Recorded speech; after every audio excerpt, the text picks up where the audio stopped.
Okay, and I think we're live. Alrighty, well, I guess I'll just get us started here. So why don't we open up with talking about some of the elements of supply chain, what is supply chain, and then after that we'll get into current events and then industry trends, and then we can round it out with some problems and outlooks for the future. Anyone want to open it up for what is sustainable supply chain? Sounds great. Yeah, I can go first. Thank you everyone for joining. It's going to be a nice conversation for the next 30 minutes. So yeah, supply chain, one of the major topics of international business, our international business class, and obviously the CMS. So it's becoming really trendy, supply chain, especially with all these like current disruptions and current happening. But also, as you said, for like the environmental concerns, like supply chain has a huge impact. In fact, I looked it up. In the US, the transport sector has, I think, 22% of all emissions in the US is only from transportation. So supply chain has a huge impact on like the overall like greenness of a product. And where there's a huge impact, there's also like a huge potential to like lower that impact. This is where the space is headed, from my opinion. Yeah, I was looking up about some elements of that, and transportation has been a huge portion just because I feel like everyone lately wants their products now. Everyone's so used to Amazon, 1 to 2 day deliveries, and you don't really think about it. But when a truck is coming to your house or to your apartment complex or your street 2, 3 times a day, half empty, those are customer based. They're trying to meet customer needs, and it really does feel like it's a customer driven movement at this point in time. I also found some elements of what makes a sustainable supply chain. It was three different elements: the people portion, the social equity bottom line, the planet portion, the environmental bottom line, and then the profit portion, the economic bottom line. So with people, it was talking about vendors, customers, community, society, not just the supply chain, who you're buying your products from, but everyone affected by the chain. Diversity as well when it comes to people. When we think sustainable supply chain, I think the first thing you come to mind, like you said, Christoph, is environment. Mhm. But in reality, it also includes sustainable business practices that are socially acceptable, including making sure that you have a diverse workforce, making sure people are getting paid equally. We talk about like equal worker pay, but we don't really talk about equal gender pay in that same conversation. And that was something interesting that I hadn't really thought about. And then the idea that people like us that are younger put like a premium on these products that are socially responsible, and there is a profit margin that can be made off of benefiting from those premiums. Now you can't do it in all sense, but I've gone to Erewhon grocery stores and I've seen the $10 bottles of cucumber water, and Oh yeah. whether or not that's sustainable, at the very least, people are willing to pay those premiums. Yeah, that's true. I mean, and I think back in the day how like the offshoring supply chain started, especially in like the tech segment or even like clothing with all the sweatshops and like all this stuff.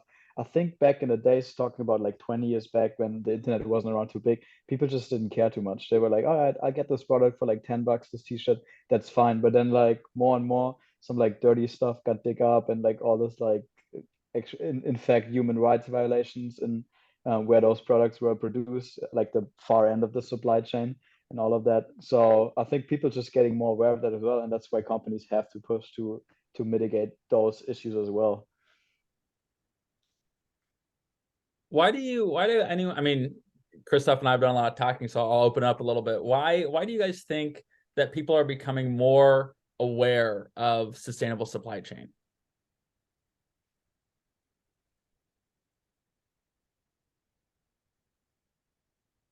I think a big factor of this would be like social media, because through social media, customers have like a direct channel to these major companies, like ranging from like Nordstrom to like Ralph's to Louis Vuitton, and through like social media, customers can, like pretty much like tell them like, hey, like we saw that like this was a problem with like your products, like we're wondering like, hey, like how are you treating your workers? Like where are the materials coming from?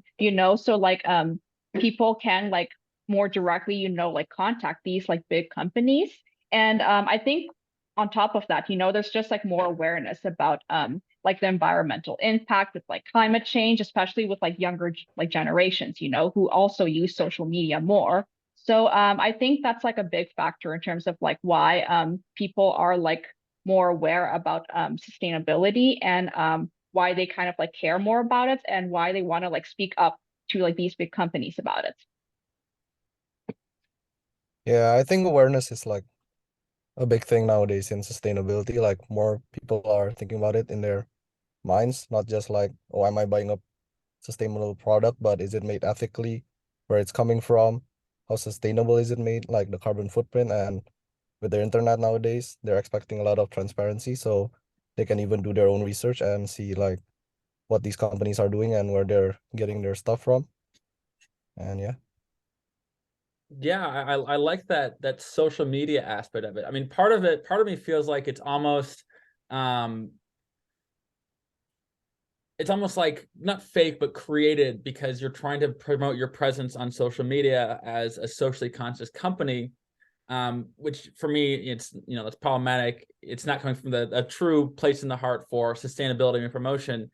But at the same time, even if it's putting on a facade that you care about the environment, at the end of the day, the result is still promoting social and environmental responsibility. And I think that's okay. I have no problem with using social media to promote sustainable practices, because at the end of the day, you're promoting the sustainable practices. Yeah, that's very true. That's a good point. Yeah. I think I can start with like a news story, just because I had it on top of my head. So I was attending this conference in Munich like about 2 months ago now, or like a month ago now. And the major topics of that conference was actually innovation, resilience, and sustainability. Those three topics, and those are all tied to supply chain, which I think pretty much fits in this conversation as well, because supply chain is such an innovative space. Like there's so much new technology, as we also learned in class, like the Internet of Things and blockchain technology that can be used to better the functionality of supply chain, but also all the stuff that was happening with COVID, and then the chip shortages, or then if you guys remember that random shit that got stuck in like the Suez Canal for like 10 days and like had a major whip effect of all the supply chain globally. Just like one single ship like stuck in a canal. It was pretty crazy. And that's why they also emphasized on resilience, which means like the perfect supply chain in theory just runs like super cost beneficent, super time efficient. So, but taking into account that nothing goes wrong, but then if something goes wrong, every big company and like, or every supplier, sub-supplier, sub-sub-supplier runs into like a big problem. And that's why at least the German-based companies, they're really pushing to make the supply chain more resilient by, for example, having different suppliers for the same product, building some sort of like a supply chain network instead of like a chain. So more like helping each other out to like, prevent such bad things to happening, and kind of having those interruptions in like the supply of like crucial parts. Because for example, the big chip shortage, like everyone was craving for chips, like no one had any chips, and those computer chips need to be like everywhere in every single product to make them like go to market, which was kind of crazy to see. And I think companies are still struggling with that. That's why you sometimes have to wait for like over a year and a half to get a new Tesla, because there's so much of like a backlash of that.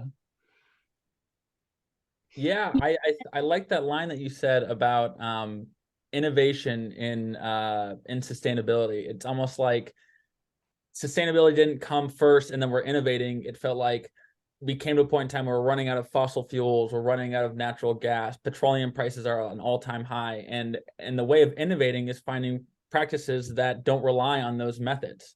I really like that. Yeah, and jumping off of the topic of resilience, I was reading a really interesting article from McKinsey, and they said that most companies actually experience at least one supply chain disruption every 3.7 years, and that lasts usually about 1 to 2 months. So supply chain disruptions, they are like fairly common. However, on the flip side, what was interesting was that a lot of companies actually aren't really aware of the risks and vulnerabilities that they have. And the article mentioned how like supply chain disruption is really a product of like vulnerability within the supply chain inherently. And on top of that, unexpected events like COVID-19, like the war between Russia and Ukraine. And so really like companies, in order to like become more resilient, they need to really be aware of the different types of risks and vulnerabilities they have, whether they be like financially, operationally, and really take action to mitigate those risks.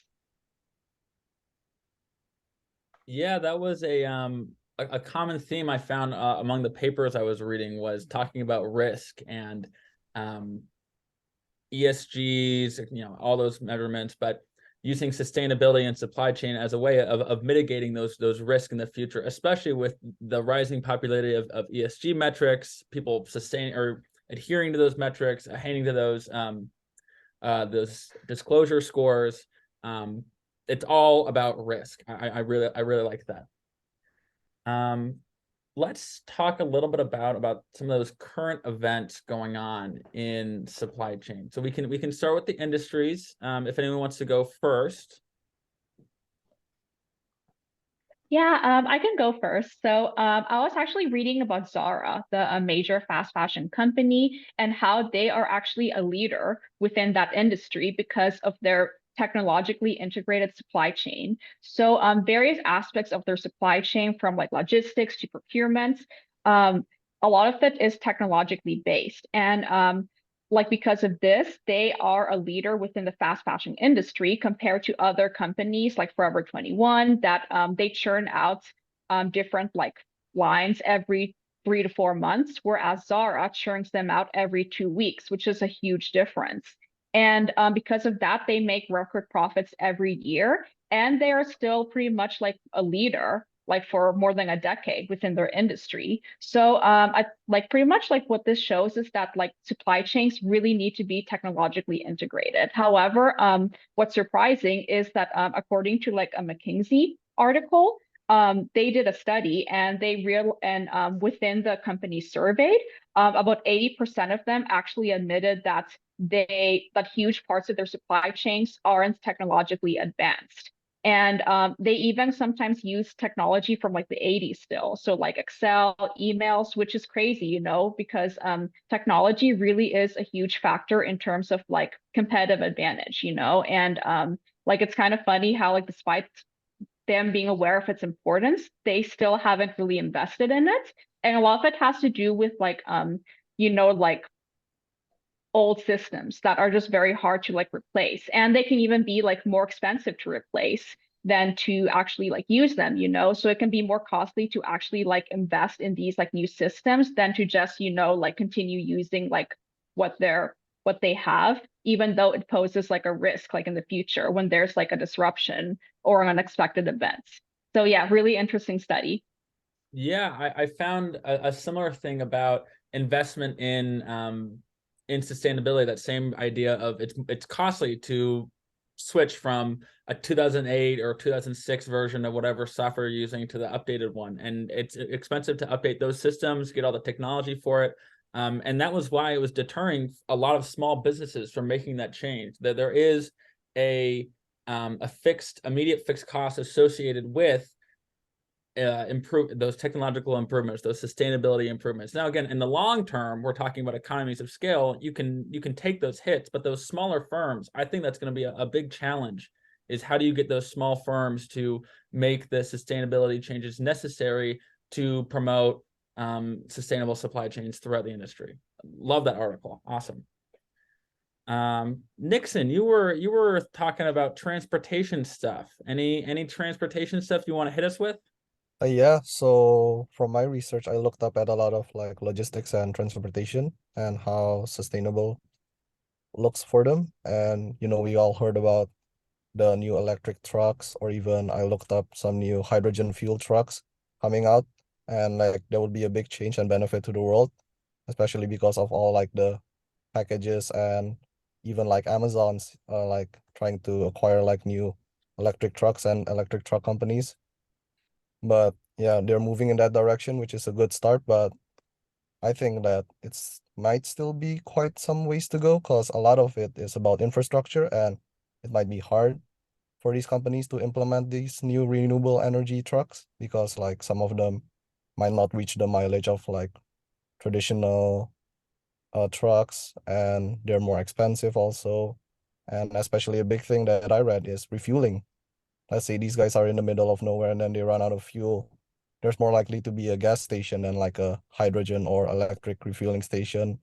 They also take longer to refuel, so it'll take some time and lessen their profits. So at the end of the day, these companies always have to think about their money and profits. So it'll still be quite some time till this is their main choice for them. Yeah, I was reading a similar thing about EVs. The rising popularity of them, I think, is not only good for consumers, for sustainability, but the more popular EVs become, the more we're going to see those, like you're saying, the hydrogen stations, the EV charging stations. I saw like Tesla has like a map that you have to follow if you want to do like a cross-country trip.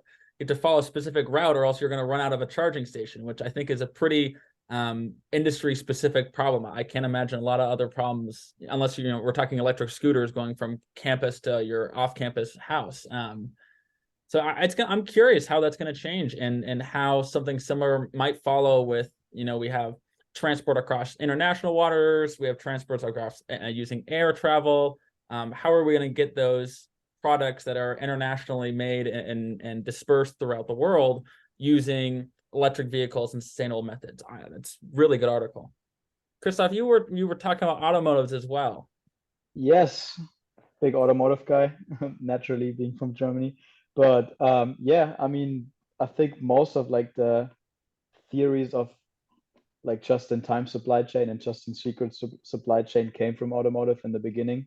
So that means that like every part has to be within like, I don't know, 30 minutes when it's got to be assembled at each factory just to like lower inventory as much as you can, which worked out for like a pretty long time. But then, I mean, most recently with the chip shortage and COVID-19 pandemic, things have really gone down, and that's why a lot of automotive manufacturers have struggled with to like just being able to produce cars. And I mean, it's just as simple as one single chip missing and the whole car or like the whole production facility stopped, and you can't just like produce them. Like, all right, yeah, we just park them somewhere and then put the chip in later. No, that's unfortunately not how it works. And I know it from home. So like a lot of the companies like actually shut down for like few weeks because they didn't have any parts to produce, which is crazy. And so I heard, I don't know if that's true, but I heard from a friend of every hour the production line for Mercedes in Stuttgart where they're producing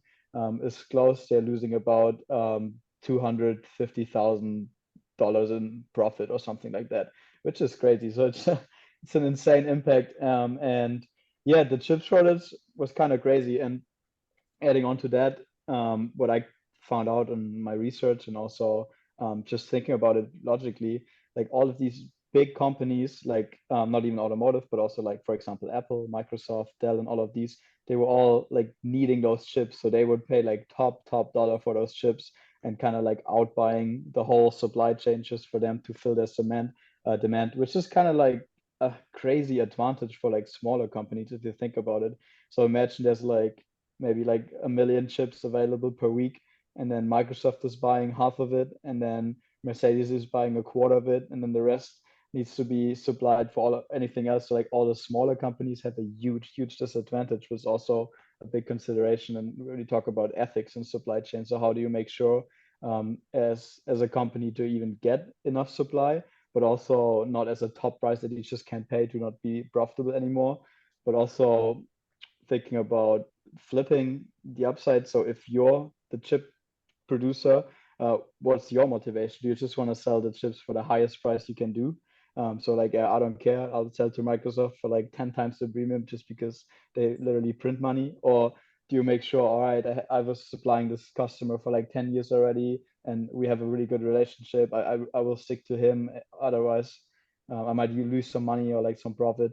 So that's some like crazy thoughts to like that go into that. And I feel like from my experience and all the talks I heard also on the conference, it's a little bit of a gamble and a lot of like social engineering too, because you have to have really great relationships with your supplier and all of that. So that was really interesting.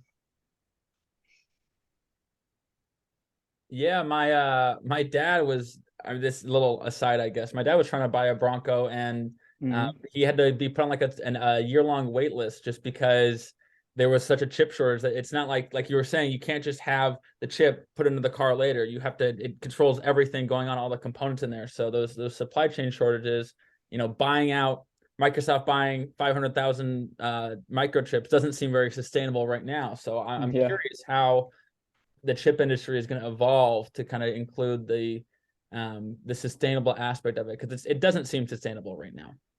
Not really. I feel like right now it's just a matter of so there's a company called Zeiss. You guys might heard of it. They also do like lenses and vision and stuff. Right in my hometown back home, and they're like the world leaders in chip supplies.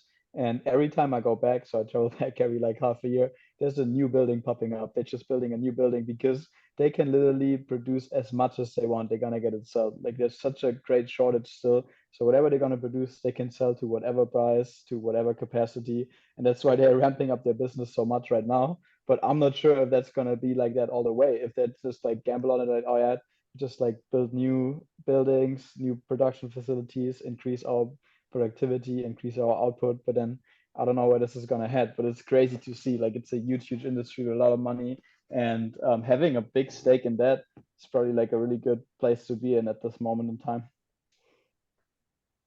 Yeah, Yeah. Oh, go ahead. okay, cool. Yeah, so another like big contributor I was reading about regarding to like the whole like chip shortage that happened last year was workers' rights. So in June of last year, in South Korea, there was a huge strike among truckers because they were fighting for like better pay because they weren't being paid like as much as they wanted to like have a good quality of life.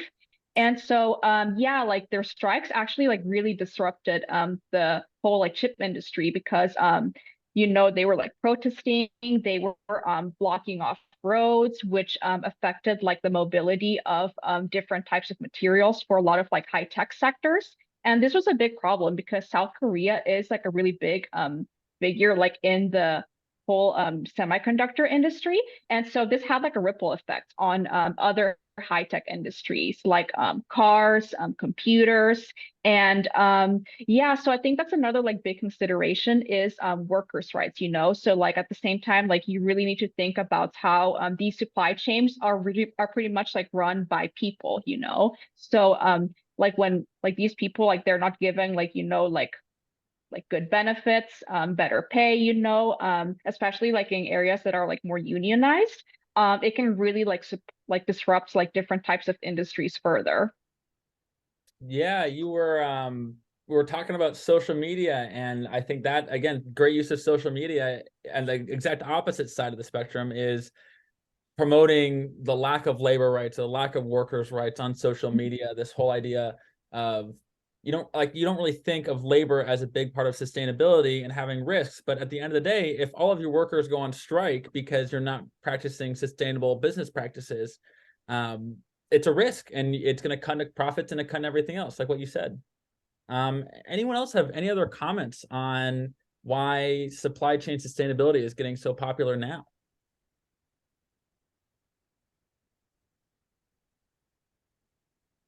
I think I want to talk about not just what is so popular, but have the conflicts that we having with supply chain in the past. For example, when COVID hit, right? So have a lot of companies suffer a lot of losses, and how can we address that in the future, right? So I know that we talked before about like most companies going investing into better technology nowadays, right? To avoid this risk of losing money.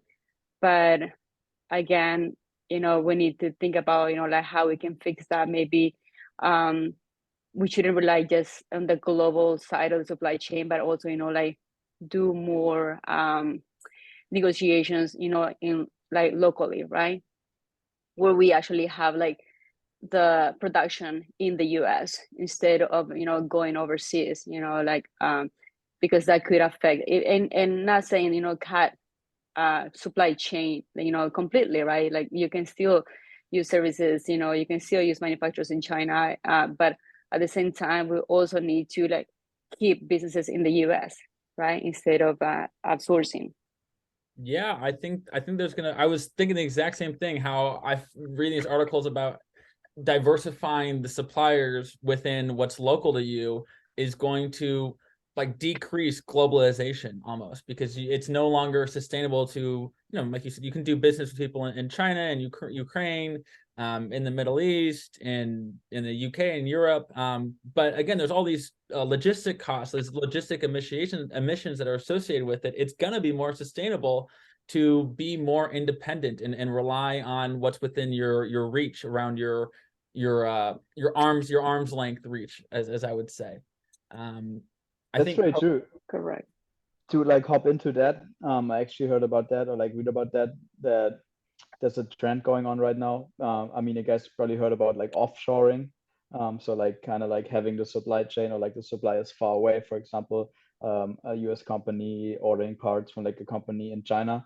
And now companies realizing, oh, it's actually like a big problem because of all those impacts we spoke about before, like the pandemic and like some sort of shortages, or a ship being stuck in a canal or stuff like that. So the trend is going towards getting back to, I think, what's called onshoring. So kind of like a US company supplying from a company that is actually onshore in the US, or at least Mexico or Canada, so like close by, or rather nearshoring, for example, like the Caribbean. I mean, it makes more sense for Europe, for example, nearshoring in Saudi Arabia or somewhere in Morocco, which is from distance wise way closer than, for example, China or Bangladesh and all those like typical Asian supplier companies. And I guess that's where the trend is also heading, kind of like lowering the distances, and also therefore like the impact that those distances and travel distances have on the time, on disruptions, on any sort of emissions as well. So it's really interesting to see. I like that term, onshoring. It makes sense comparing to offshoring. That's for sure. And then going back to like that example that you gave earlier with the boat being trapped in the canal, it's a lot more efficient to rely on what's within your arm's reach than having to rely on boats traveling thousands of miles across the globe. I keep going back to Sarah's social media thing. I swear, one of the trends I was looking at was the fact that third parties can now track your transparency metrics on where you're getting your suppliers from. There's this website I found, or I read this article about SourceMap. It's a third party that tracks all the different places that your suppliers use, where your raw materials are coming from, what it's sourced from, what the companies are. And that information is all available to customers. And so it's no longer just a company having to worry about what a company wants to buy. It's now customers reading into where they're getting their products. I think this idea of sustainability is very much rooted with millennials in our generation, because growing up, we all heard, oh, the world's ending, global warming is going to destroy us by 2012. God willing, that didn't happen. But this idea of saving the planet, I think, is really ingrained into our culture. And now that all of us are growing up, we have money to spend. We can spend money where we want to spend it, or doing the research in the companies that we're buying from. Me personally, the one I think of is, the only reason I really buy organic chicken at the market is because I know the chickens are treated better than non-organic chickens. And that's not really like me doing my research. That's just me as a consumer being like, I will pay a premium so that I know that the chicken I'm eating was at least happy before it wasn't. Yeah, I agree. Yeah. Yeah, it's actually a really good point. I mean, essentially at the end of the day, the consumer has the most power of what companies are doing. And I mean, sometimes I think you got to remind yourself that that's actually the case. I mean, as simple as like you said, chicken, or just fruit. Like when it says, for example, in the supermarket at Ralph's or whatever, it says like locally produced. I'd rather pick these ones, for example, I don't know, like apples or peaches or stuff like that, because I know, all right, it just come down from like the Central Valley or anywhere, rather than somewhere being shipped all over, somewhere from like Middle America or South America even. And I mean, if the companies would actually use that to like promote their push to make the supply chain more sustainable, I think not a lot more companies would follow. Really interesting thought, actually. Yeah. And I think a lot of companies are actually listening and doing that stuff right now.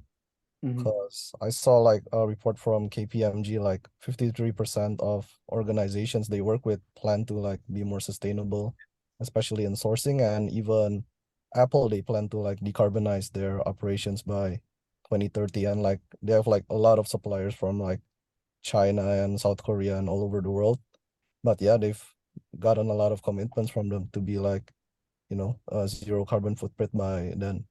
And I also think like, as mentioned, like even like organic chicken, there's like so many new organic or sustainable stuff right now. Like if you open up Instagram, all these like sustainable products keep popping up, like even in clothing or like even dishwasher, there's like these new companies coming up with these like just sustainable versions of old stuff. And yeah, that's a good direction going in. Some of them may be greenwashing, but as you guys mentioned, like the customers at the end of the day has the most power, and even like ESG scores, people are looking at ESG scores and sustainability in their investments. And so yeah, it's a good direction where these companies are going. Amazing. So- It's gonna be Yeah, excited. that was what I read online was consumers are the ones who move the supply chain. I thought that was a really good quote. Because at the end of the day, it's companies will go where the money's at. And if consumers dictate the money's in sustainability, it's in ESG scores, it's in promoting good business practices, then that's what they're going to do. Yeah. Any final thoughts? Anybody wrapping up thoughts here? I mean, I can wrap it up about what we talked real quick. I think like the main point is obviously sustainability. And I mean, my key takeaway from this talk is like actually like the customer has a lot of power about how sustainable or like what products you want to pick from if you know they are more sustainable and less sustainable. And then secondly, I think there's a huge push along the industry to make the supply chain more resilient and utilizing different technology. And I mean, concluding this talk, and I feel like that's the whole point. This would be like awesome points to like dive into when we headed to like the companies we are investigating in the CMS project. So we could think about maybe focusing on those 2 points and seeing how they tie into like the sustainable development goals. So yeah, super informative talk. Yeah, I loved it. Yeah, that was great, guys. Thank you. Yeah, that was really good. Snaps. All right. I'll stop this recording here. Let me